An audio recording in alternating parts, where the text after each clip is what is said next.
first,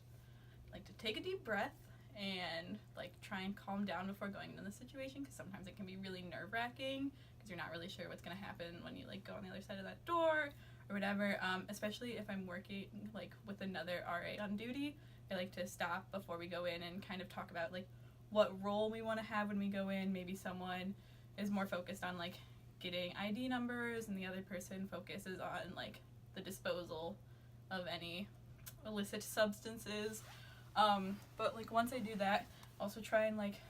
sometimes not like listen your ear to the door, but kind of try and tell if maybe it's a situation where there's a lot of people in the room versus like a situation where it's like maybe a couple people. Because if there's a lot of people, like it's really good to kind of utilize resources like campus safety. Also, like some like campus safety, you can help you in any situation, which is like a nice feeling to know that you always have backup. But then kind of going into it, just realizing that like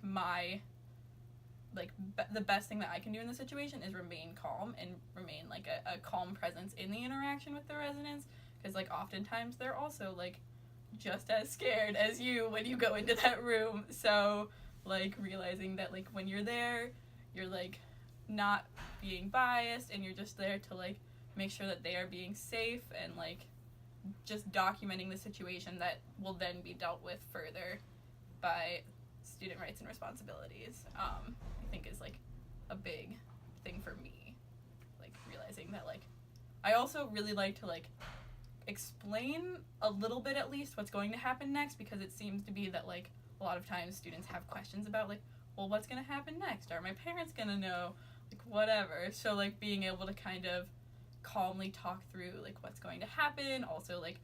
reminding students that like when we're in the situation we're there because we like care about them and we want them to be like safe in their like livelihoods, and also like